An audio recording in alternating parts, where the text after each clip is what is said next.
我们来看看在国际上关注着这个以色列在中东地区的冲突跟战争。以色列虽然一连串的攻击，把真主党一副要灭了的概念，但现在呢，这个战事继续进行当中，而真主党看起来还是没有要完全被歼灭啊，他有办法再继续的突破苍穹所谓的铁穹系统吗？真主党对于以色列的第三大城海法市南部进行的攻击，这个多枚的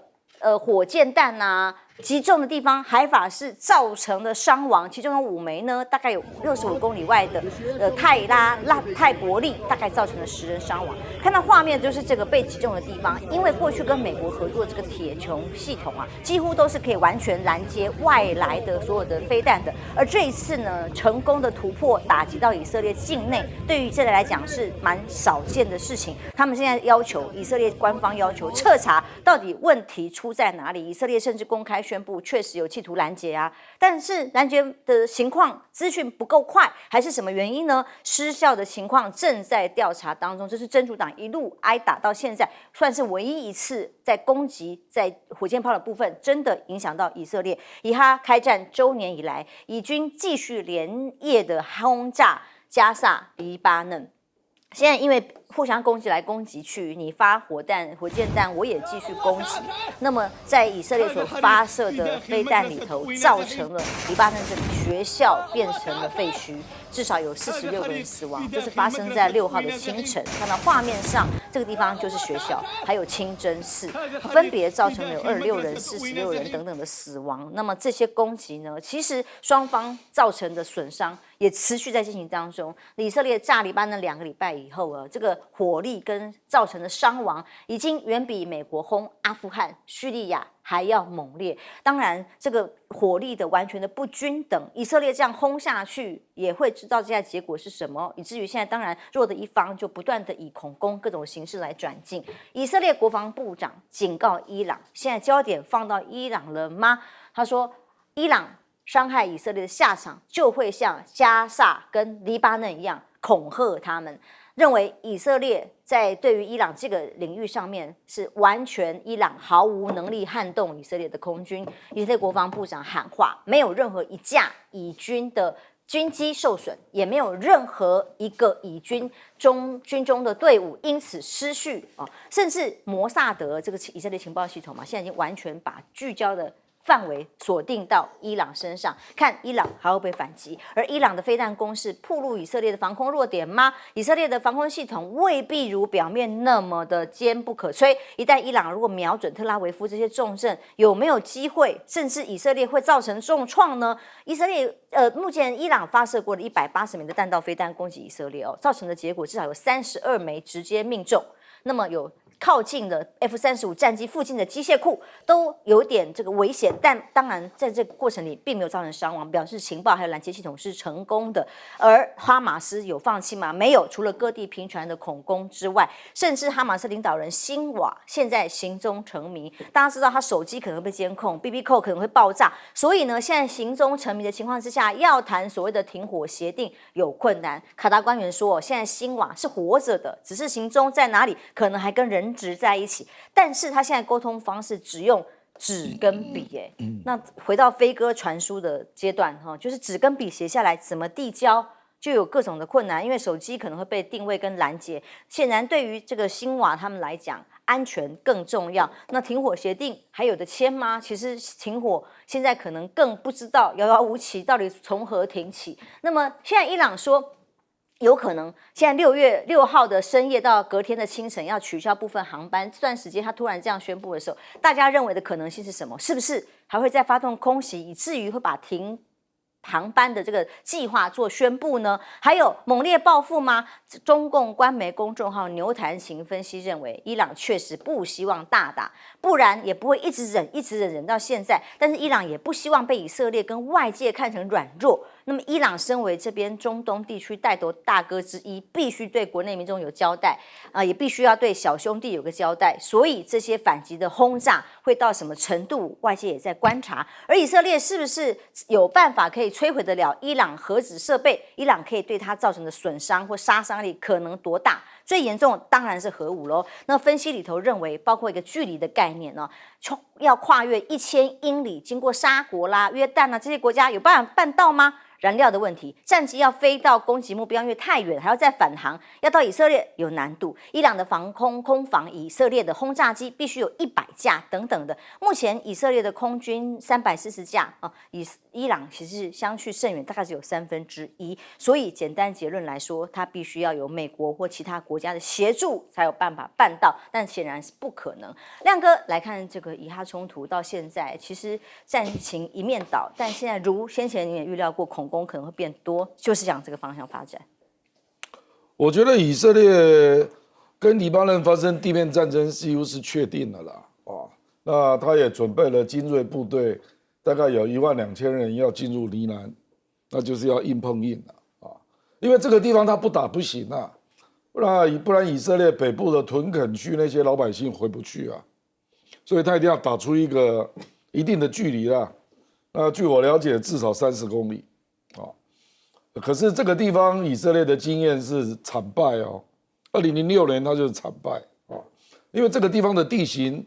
并不像乌克兰这样都是平的啊，它有点复杂啊，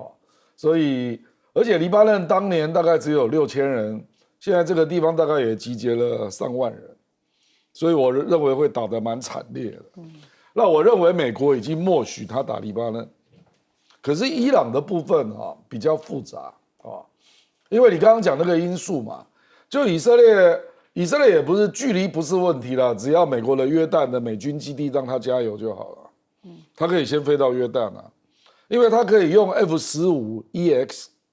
那个叫做战斗轰炸机啦。那 F-15EX 它就可以装钻地弹。那如果他先飞到这个约旦加油，然后再飞往伊朗，那就要看他的架次。因为那个地方，如果他要攻击核设施啊，那个就是高度防御的地方啦。那伊朗一定有非常密集的地对空飞弹，所以有人估计以色列如果真的要打核设施，他一定要用钻地弹，而且在同一个地方一直丢，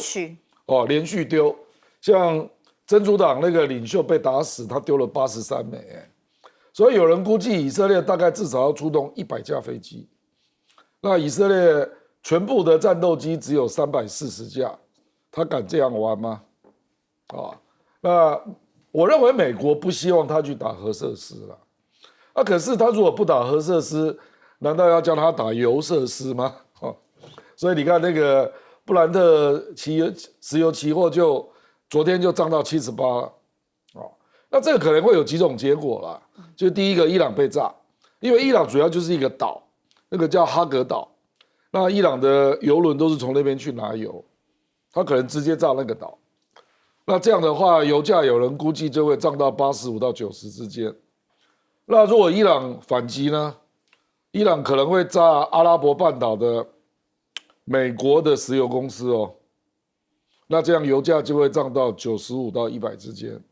那伊朗还有一个大绝招啊，我干脆把荷姆兹海峡给封了。这个很容易啊，因为那个海峡非常窄啊。那如果伊朗真封啊，有人估计油价要涨破150啊。那你美国受得了吗？你美国现在在选举，我跟你讲，现在很麻烦啊。就美国最后这1个月啊，以色列也吃定美国，以色列就认为我现在战争扩大啊，你敢不支持我？你不支持我，那川普就来支持我。所以我认为纳坦雅胡有点吃定美国。所以他也一定要利用这个时间打黎巴嫩的南部。那我认为他一定会对伊朗做报复啦，因为我跟你讲，他被炸到了啦，这个绝对不是像他这样讲的轻描淡写啦。光是那个很大的空军基地被打到了打点，至少有20个地方啦。那有一个机库被打了一个大洞，到底 F-35有没有里面被打到，没有人知道了。那外面。反正他有打到20个打点啊，然后那个摩萨德总部啊，距离400公尺有一个学校被炸了一个大洞。我认为伊朗就是在警告以色列了，说你以为我照不到摩萨德吗？距离很近哦，400公尺。所以你就看着办吧。所以你刚刚讲的那个没有错，现在大家都在担心他们会不会开始玩飞弹乒乓球啊？就你打我一下，我也打你一下。那我认为，如果他真的打伊朗的石油的设施啊，我认为伊朗一定会再反击。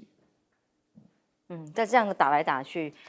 何时了？所以什么签署和平协定、各种停火协定也几乎是不可能了。严老师，我觉得以色列真的是就是绑架美国，不仅是现在的民主党政府，而且也是未来就是说整个在美国这个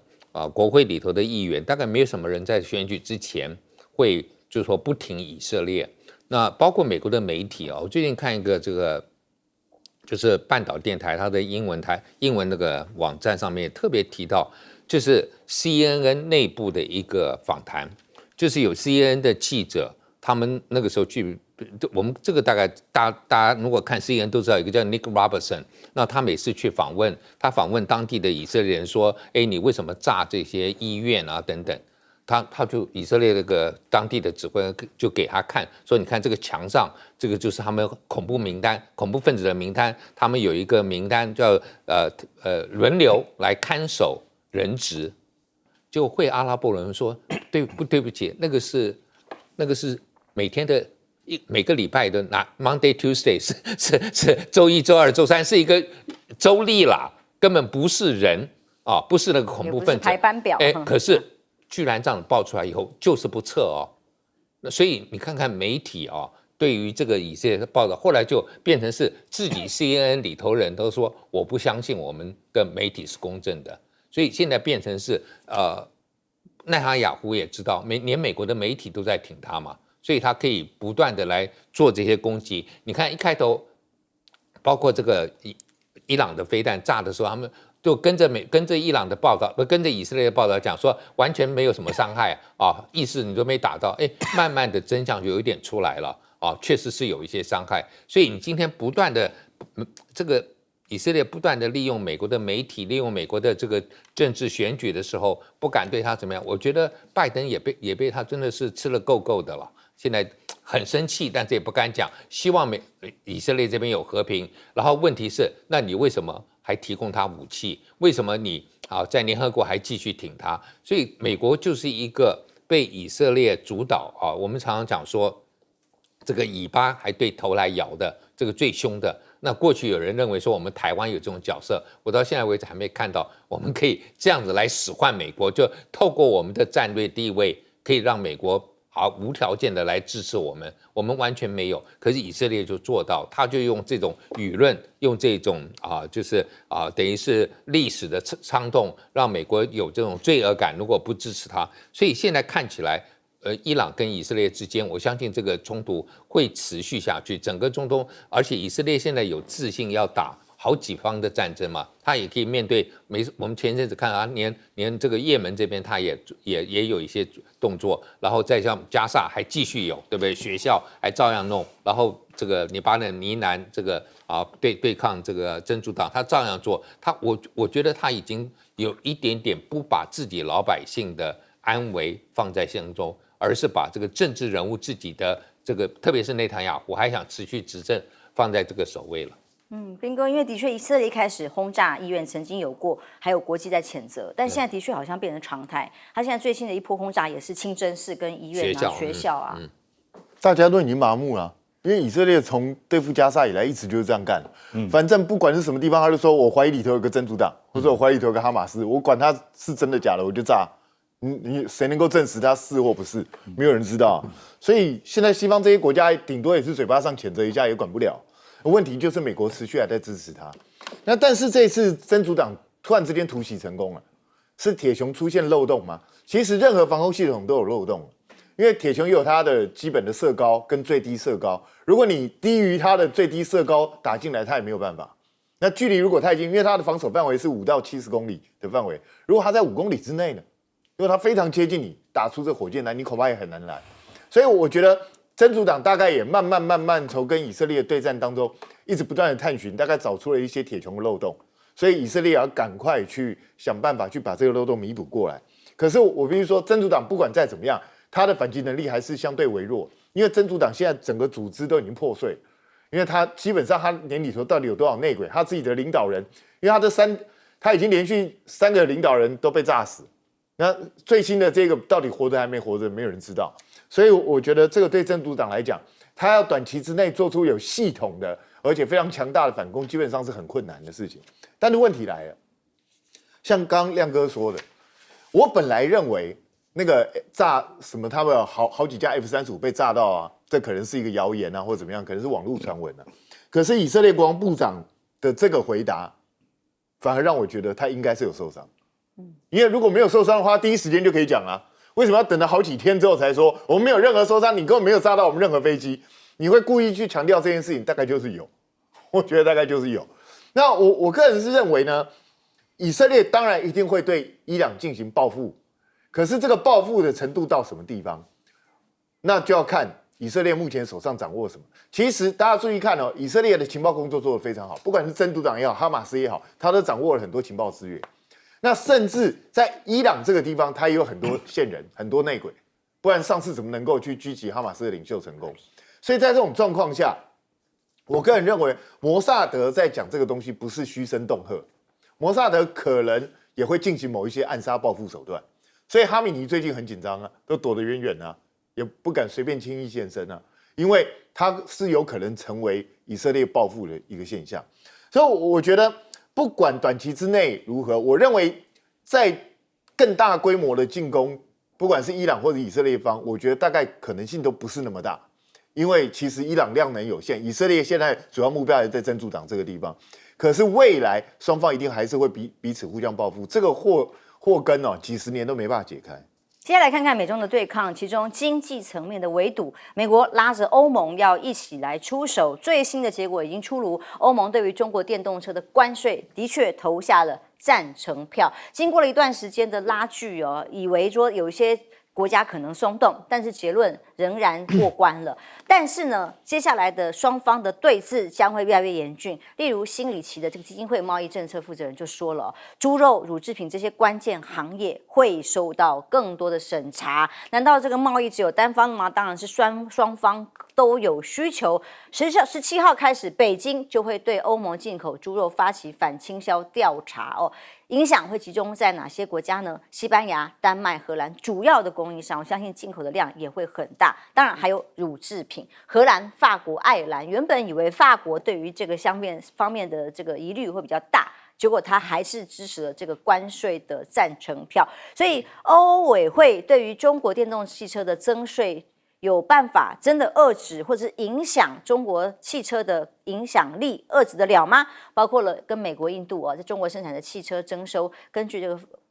外媒的分析认为，加降关税下来，欧洲的措施其实只有一半的力度，并没有办法真正捍卫所谓的自己欧洲汽车工业有办法保护得了因为中国大陆的车型无论如何还是比欧洲同款的汽车便宜。那包括央视旗下的玉渊谈天就透露，中欧双方今天还有新一轮的谈判吗？这个不是已经裁定下来，是不是还有可能转圜的余地，或者有其他但书条件有可能还有的谈吗？那么当然，美国对于中国大陆的电动车禁令被说是破口来自于墨西哥。墨西哥是全球第7大的汽车生产国，年产量大概有350辆，其中3/4出口到美国去。所以美国如果对中国汽车零件关税的话，那墨西哥吸引很多中企去投资啊。那目前大笔的投资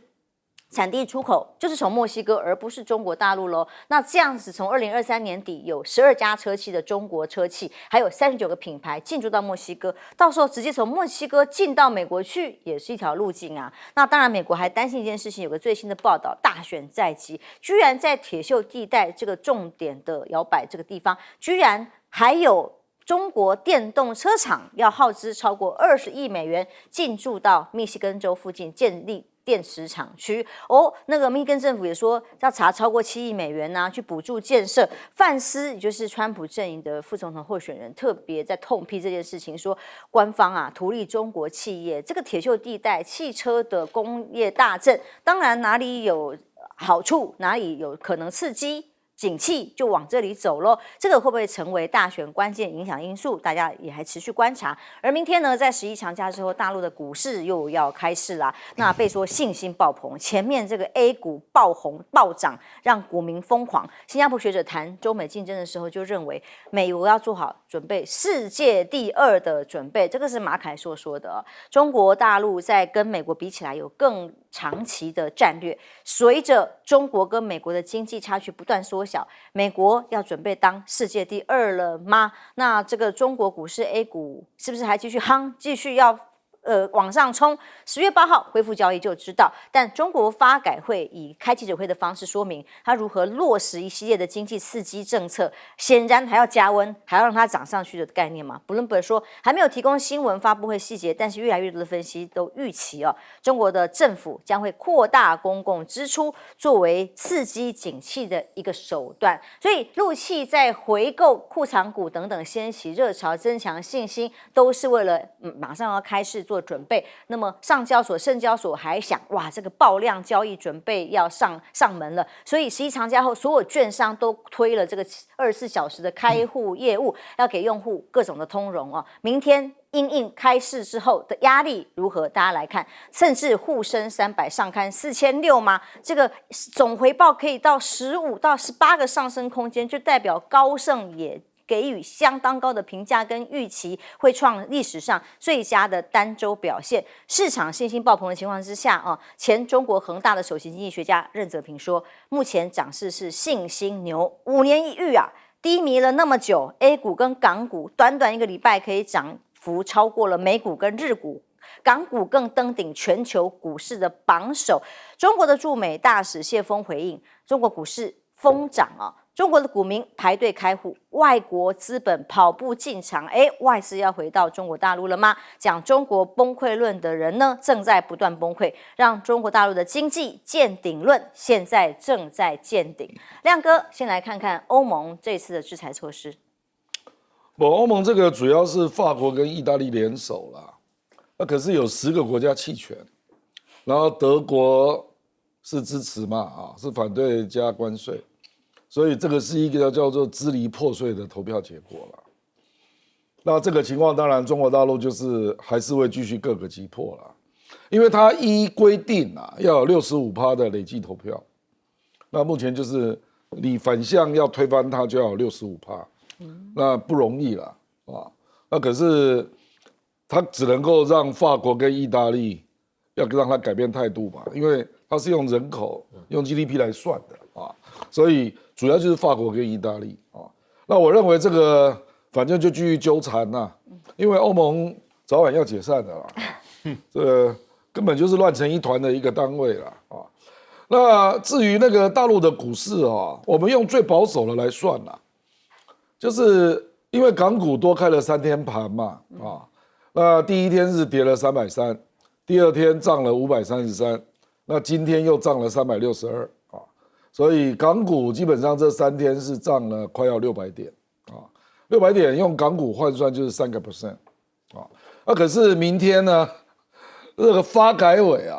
那个主任跟4个副主任早上10点要联合开记者会你看他那个标题你就知道他要做多他说标题叫做系统落实一揽子增量政策，扎实推动经济向上，结构向优，发展态势持续向好，这样的记者会所以我觉得这一个就是他要宣布各个单位的财政刺激啦。所以为什么任泽平会这么乐观说搞不好一开盘就结束了，意思就是全部涨停全部涨停就是全部涨10%因为以目前看来，港股这3天涨3%嘛，然后明天发改委10点又要开记者会，所以我认为一定会涨5%以上可是你要知道你看人家那个外资也在那边说，沪深300上看4600，沪深300现在多少？4017，所以事实上涨到4600就是12%其实距离也不远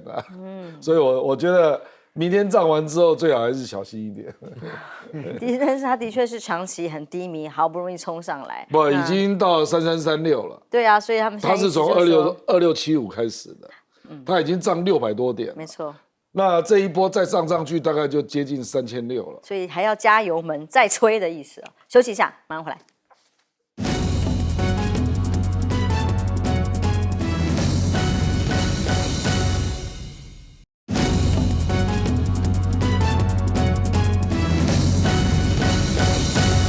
美国总统大选倒数计时，铁锈地带却发生，有中国厂商要进驻，引起了关注。老师，我觉得我自己在美国中西部待了蛮长一段时间啊，那我也目睹过，就是当美国的汽车工业在80年代跟日本竞争不过的时候，就强迫 Toyota 跑到我们印第安纳州，就在我那个大学城设厂啊，就是等于是说我竞争不过你，因为美国人也喜欢那个时候用省油一点的车啊，这个效果性能比较好，所以就把他们强迫弄过去。那前一阵子我们也看到啊，美国也希望包括鸿海、包括这个台积电在美国设厂。那如果你今天竞争不过对岸大陆的话，在这个电池方面、电动车方面的电池，那他到中西部地方设厂，其实你是最有条件来接受大陆设厂，因为我就有同学就在印第安纳州，他那个时候帮这个通用汽车公司的一个这个等于是零件的这个厂在工作嘛，那也是生产电池啊这些，所以这个是在美国，其实我们不要老是想到汽车厂，也要想到汽车零件厂，那这就是一个汽车零件，那就是当然是可以帮助当地的就业，但是这个如果真的是愿意进驻，其实对民主党的选情当然会好一些，因为可以帮助这个蓝领阶级的工人有个比较我们讲说好一点的工作，因为蓝领阶级汽车厂的工作确实薪资是比服务业要高很多。那我觉得这个是当然对共和党会有一点挑战，所以共和党我相信啊，在这个时候就说哇，如果今天进驻，很可能会影响到美国的大选。但是说老实话，密西根其实不需要，我觉得更需要是宾州或者这个其他的州啊，因为密西根现在看起来好像民主党还领先，是所有摇摆州里头民主党领先幅度最高的，虽然高也大概只有3% 而已啊。但是无论如何，我觉得这个是一个让美国的，就是你天天讲说国外的企业都跑，我们的美国的这些制造业跑出去了，那你要把他们抓回来，但抓回来他们也不一定有竞争力。像过去你强迫日本的厂到美国投资，好，那现在他们也做了，那难道不好吗？难道你要大陆全部跑到墨西哥去生产吗？那台湾过去我们也知道嘛，当美国对我们记起301或什么配额限制的时候，我们就从各地啊，我们的纺织业啊或者鞋类从各地换汤不换药，照样就再换一个国家进入美国。那大陆在墨西哥也是一样的。那如果今天呢还能够进到美国本土来投资，美国应该感到欢喜才对啊。好，我们休息一下，马上回来。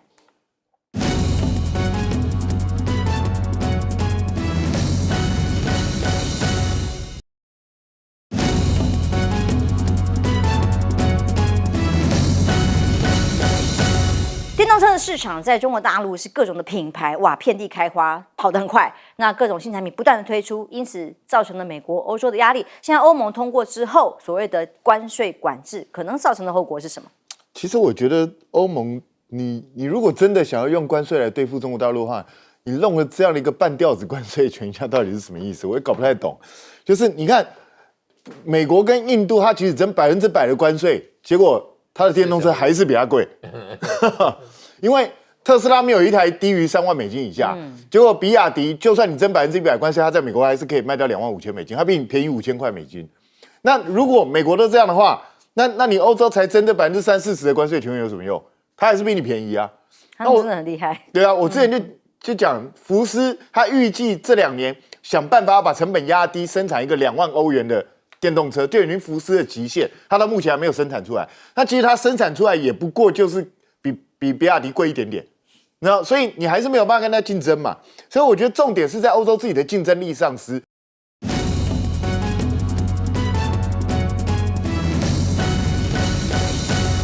刚刚的众平安，欢迎收看 TBS 新闻大白话，我是王浅秋。首先介绍这一节跟我们一起讨论国际以及国内议题的来宾，第一位是耶鲁政治学博士郭正亮亮哥，大家平安。政大国关中心兼任研究员严正生老师，主持人好，各位观众大家好。资深媒体人谢寒冰。主持人好，大家好。当然，国庆晚会上赖清德总统的致辞呢，到现在余波荡漾，大家还不知道哦。国庆大典会不会讲出更激烈？不知道他会怎么来论述，因为这个所谓的祖国论，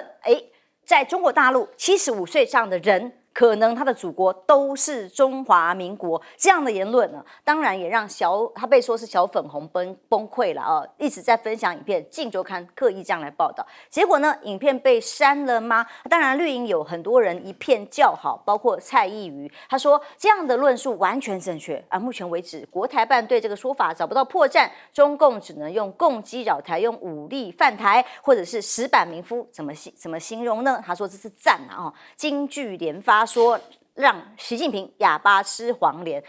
掷地有声，打蛇打7寸啊，多好多好啊！大赞祖国论。汪浩怎么说呢？国际关系学者说，赖总统的金句都是简单的事实、清楚的逻辑，勇敢的向全世界说出来，那么让习近平哑口无言等等的，真的打得漂亮的一仗吗？那当然，这个所谓两个主权独立的分治政治体这个说法已经不是第一次说，这一直他的定调。而蓝营不满呢，有各种的批评的时候，简书培就说是一个个忙着跟习近平表忠。来看看大概最新的民调，联合报里面台湾的民众怎么看呢？联合报的两岸关系年度大调查显示，有54%的国人主张台湾永远维持现状，3%主张独立，1%主张统一。它的意思是什么呢？也就是说，民意并不希望挑衅，并不希望两岸有战端，要和平的相处，这个是维持现状一个重要的概念。但赖总统这些言论是吗？还是会让两岸更紧张呢？这个话不要随便讲祖国这个2个字，他下的这个禁制令啊，这个关键字不能用啊。针对谁？这个是谢龙介委员他说的，他认为是针对67岁的阿给拉。上段节目我们看到了这段影片，他用台语告诉大家，他人在大陆他是把中国当成祖国这个影片，所以是赖清德祖国论针对他吗？那毕竟这些艺人的市场这么大。其实很客观的讲，他就是要在大的市场去营生。那么厦门人口有532.7万，福建人口4183万，在福建这里有市场啊，哪里有市场，这些艺人必须要有市场的概念去往那里走。那所以他这样的说法就是说，那把它分开来，分得开吗？而赖清德的招数有哪些？大家都在分析嘛，来看看网络上是怎么梗图从过去请总统的网军停止攻击我，过去在跟蔡英文总统党内竞争的时候，高嘉瑜陪着赖清德淋雨拜票的画面历历在目。而后来呢，在开车的这个影片竞选期间，蔡英文说：“哎呦，你比我想象的还要更凶呢！”那到现在再来看看赖清德跟蔡英文之间的相处。昨天官邸2个人平起平坐坐在一起，但是我看到一个画面，大家不知道有没有注意到，他就是蔡英文前总统是插着口袋站着跟赖清德总统在讲话。像这样插着口袋的画面，插着跟他比较端正站着的有一种味道，甚至蔡英文还讲的说。不错啦，你做的不错啦，接的不错啦，这种好像有点以上对下的概念，是这样吗？那当然，蔡英文总统前总统为什么要到总统府去？就是为了他即将要到欧洲去访问嘛。这次访问欧洲的行程呢，说本来也想要等赖清德出访成功了之后他再接着走。有想到赖清德一迟迟没有出去他只好先走了。他的意思是这样，所以呢，因为赖清德受限元首身份，无法自由进行国际交流，所以他卸任之后以自由之身要担任最佳总统代言人，2人可以分进合集，他带着他的黄崇彦一起宣扬民主台湾的价值。那是总统代言人还是岁寒呢？当然有各种说法了那怎么解读？待会来宾来看。但是路透社报道，蔡英文这个月到捷克去访问，会不会触动北京的敏感神经，成为外媒关注的焦点？而美国的部分呢？美军说要打台湾焦土战，这个警察的备战，就是说我们现在地方的派出所要做的工作越来越多，未来还要保二总队成立特勤队。从114年度开始，警政署预算里面已经看出来，在关键基础设施列入了特殊的规定，包括保二特本来是由刑事局除暴特勤队来训练，美军现在也加入协助训练，内容是城镇战。所以警方私下的讨论就在互吐苦水，他们认为都是为了要打仗做准备了。这个警察不只要维持什么在高雄要维持演唱会的秩序嘛，那除了要平常抓坏人维持各种的这个安全之外，现在还要加入城镇战的演练了吗？而美国智库的最新的分析告诉大家，台海如果发生冲突的话，在日韩菲的基地，美军都不见得能够直接驰援，主因是这些国家都没有受到中国大陆的攻击，所以美军军力的投射要借到他国也办不到，自己也不会军援，那该怎么办？台海安全对澳洲的国家利益来讲高度相关，不易介入。到时候我们还是得靠自己的城镇战，或者是靠自己各种的武器要越买越多，才能够符合台湾现在的安全吗？亮哥来看看赖总统他的祖国论还在余波荡漾。我觉得中国大陆是因为大家认为这个是国庆演说的预告啦，所以你国庆演说还没出来啊，所以不需要评论啊。而且他10月5号那个祖国论逻辑是混乱的啦，真的啊，比如说我讲了那个苹果的总主笔陈嘉宏，他就说啊，赖清德不再讲一中一台了，改说2个中国。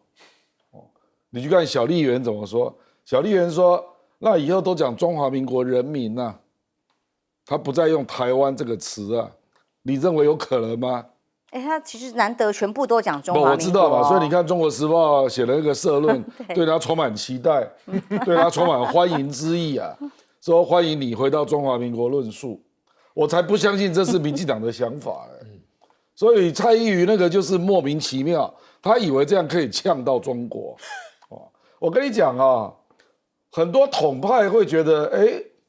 ，2个中国搞不好比一中一台，我们以后有交集的可能性还大一点，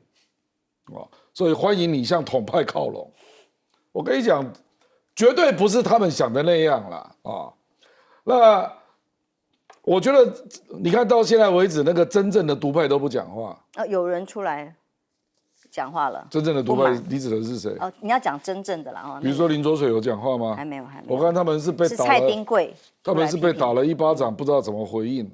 你怎么从台湾倒退回去中华民国呢？对，蔡丁贵就是这个论点。而且你要知道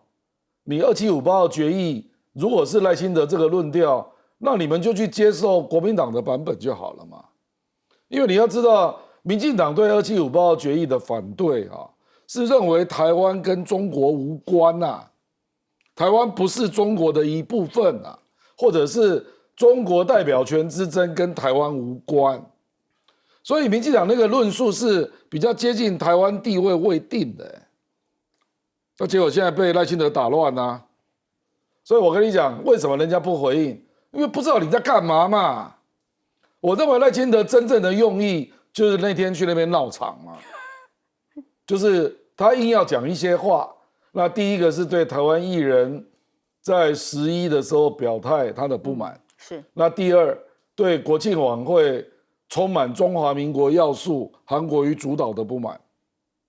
所以他是去闹场的，使性子的你如果这么有中华民国的历史意识，你为什么不唱国歌？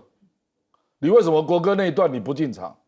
然后国歌一结束进来，匆匆讲完话，立刻又离开现场，只待8分钟，这什么风度啊？如果你认为中华民国就是主论述，你为什么要这样呢？快闪！而且民进党真的承认中华民国历史是113年吗？那以后1945年之前的历史你要不要认？以后抗战77要不要纪念？918要不要纪念？还有那个台湾光复节要不要纪念？所以少在那边骗人根本就充满矛盾，自己都掰不过来，还在那边鬼扯一通嘛。我跟你讲，等他国庆演说讲完我们再来对他做定位了就是你看他怎么去把这个祖国论跟2758号决议这两个论述怎么结合，根本结合不起来啦，互相矛盾嘛。我跟你讲，2758号决议他们反对，绝对是回到台独论述，就是中华民国是借壳上市啦，挂牌的啦，他根本没有中华民国的历史意识可言嘛，更不要说有中华民族意识嘛，那都是骗你的嘛。所以我跟你讲啊，你就看他去再出包好了嘛，还扯到爱魂条约嘞，连清朝的历史都认。赖清德是这种人吗？清朝也认，中华民国历史他都认，不是的，他就是拿来说话让中国大陆恶心难堪而已啦。我跟你讲，他的目的只有一个，我就是故意讲一些让中国大陆很难反驳，那就是历史事实啊。我就要恶心你、难堪你，就这样而已啦。那不是像小孩子在玩的游戏？本来就是啊，所以就是来闹场的嘛。还有彬哥，他也其实也不是国歌唱完就进场，他也不想要在现场听，包括蒋万安或者韩国瑜讲话，全部人讲话之后，大家来欢迎总统进场，他是这样进场的。但这个祖国论到底意在哪里？当然也要等国庆谈话之后才知道他在到底想什么。没有，我觉得他很好笑，因为其实他那一天他以为他在打习近平耳光，实际上他是在打独派的耳光。对呀、因为你赖清德那个讲法，等于他承认中华民国就是中国，两蒋论述，其实就是这个意思啊。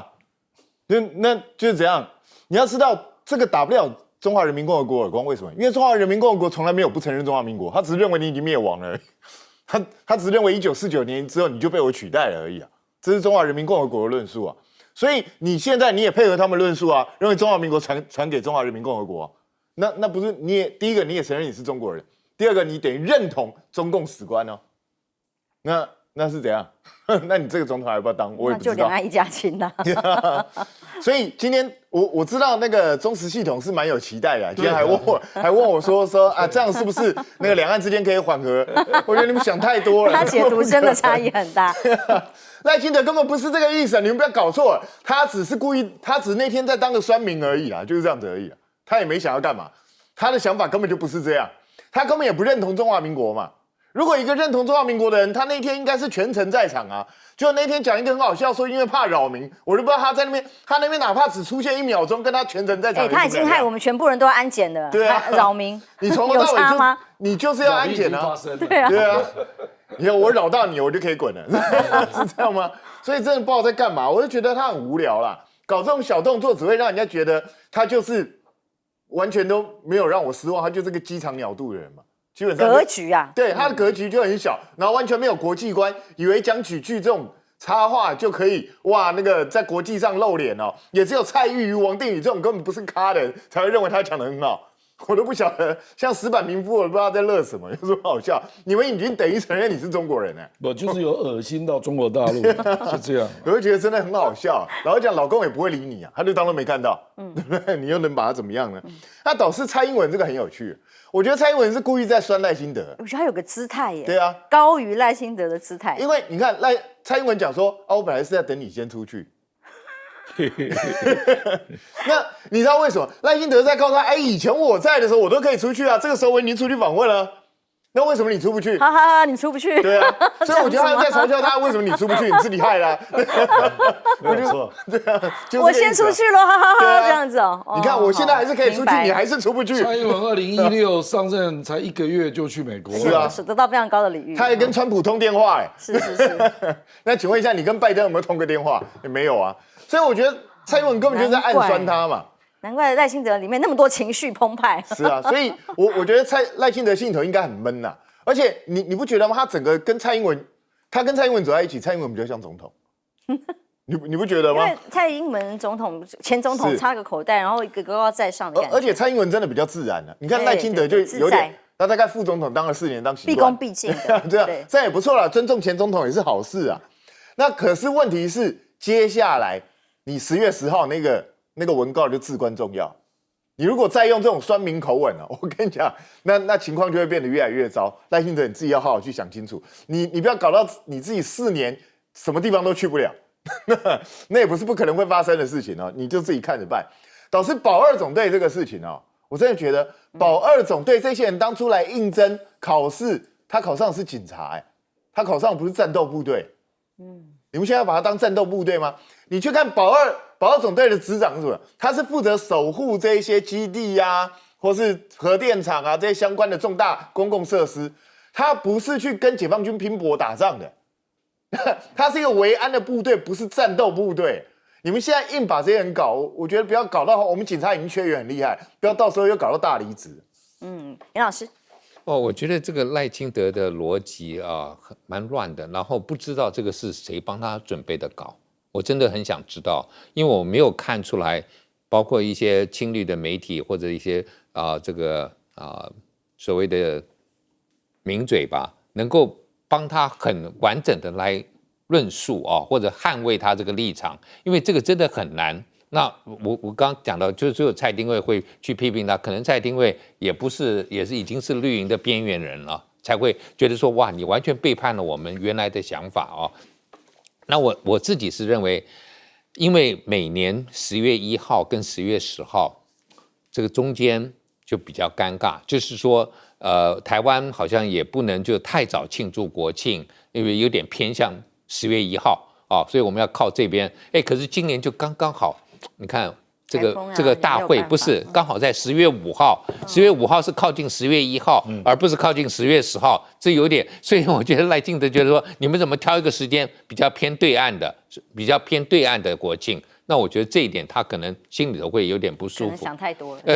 他这个人是想很多的，然后包括这些对岸的这些我们讲的这些艺人啊等等，我觉得今天如果台湾他们真的如果没有一个他们可以表演的舞台了，没有一个平台让他们能够继续发挥，那他们在对岸如果能够受到接受，我觉得也不是坏事啊。就是说他们想去就去嘛。而且这个说老实话，今天台湾的艺人有些是非常红的，那我觉得去对岸，他可能要的不是一个掌声，要的是一个更多的认同，要的是他的表演能够有更多的人看到。毕竟我们台湾这个机体比较小一些，到对岸可以发挥嘛。那但是同样的，也有一些可能在现在来讲，在台湾年轻人当中可能没有市场，可是在对岸会有一些市场的。那我觉得各取所需啊，所以我从来不愿意去批判这一些，因为每个人的动机都不一样。但是今天我看到这个，当赖清德讲这些时候，我还没有看到就是出来捍卫的绿营说这一套论述是有多好。然后能够有一个很有逻辑的。自由时报放在第4。对，自由时报，我就在找自由时报，我说怎么搞都没有看到出来说1、2、3版都没有。对，就是第4版，因为他们真的不知道该怎么回答我觉得这个是真的，因为平常也就有点像川普有时候讲错话然后你很多共和党的人不敢乱讲话，也不知道他到底在讲什么，就这边支支吾吾的。我觉得现在面临的就是这个样子。那我觉得赖清德如果你在这种这么重要的一些讲话，会是这个让大家不知道无所追寻的话，那未来会很麻烦，因为大家对你的讲话会没有信任，又不知道你会出什么，所以我很想知道到底是谁帮他写这个东西。然后你今天写这些前面，你可以讲我们中华民国就是中共是继承我们的时间比我们短，我觉得这个都没问题。可是你不需要去吃一个豆腐，说我们中华民国才是大陆75岁以上人的祖国。那我觉得这一点就是非常的，就是在耍嘴皮而没有实际的好处嘛。郑丽文形容很好笑，他以为他下一句要讲反攻大陆。